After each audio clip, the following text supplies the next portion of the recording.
Hello மக்களே, welcome to goal kitchen. இன்றைக்கி வந்து பார்த்திங்கன்னா ஒரு ரொம்ப ஹெல்த்தியான ஓட்ஸ் ஸ்மூத்தி எப்படி பண்ணுறதுன்னு வாங்க வீடியோக்குள்ளே போய் பார்க்கலாம்.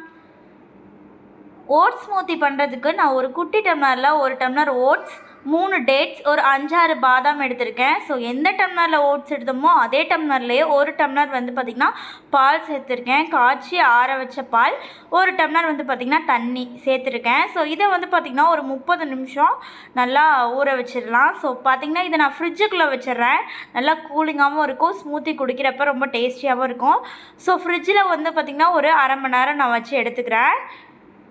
அடுத்து வந்து பார்த்திங்கன்னா வாழைப்பழம் கட் பண்ணிக்கலாம். வாழைப்பழம் இந்த மாதிரி சின்ன சின்னதாக கட் பண்ணலாம், இல்லை ரஃப்பாக கூட கட் பண்ணிக்கலாங்க. ஏன்னா நம்ம மிக்ஸி ஜாரில் சேர்த்து நம்ம அரைக்க தான் போகிறோம்.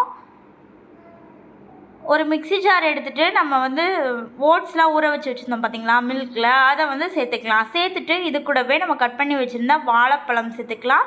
வாழைப்பழம் சேர்த்ததுக்கப்புறமா 1 ஸ்பூன் பீனட் பட்டர் சேர்த்துக்கலாம். சேர்த்துட்டு நம்ம வந்து நல்லா அரைச்சி எடுத்துக்கலாம்.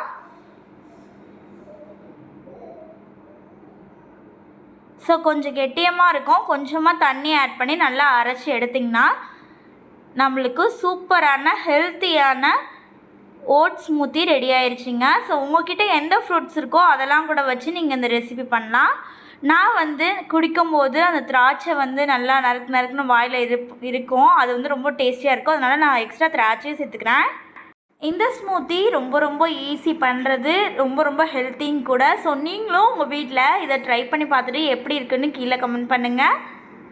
நெக்ஸ்ட் ஒரு இன்ட்ரெஸ்டிங்கான ஒரு சூப்பரான வீடியோவில் வந்து உங்களை சந்திக்கிறேன். Bye friends.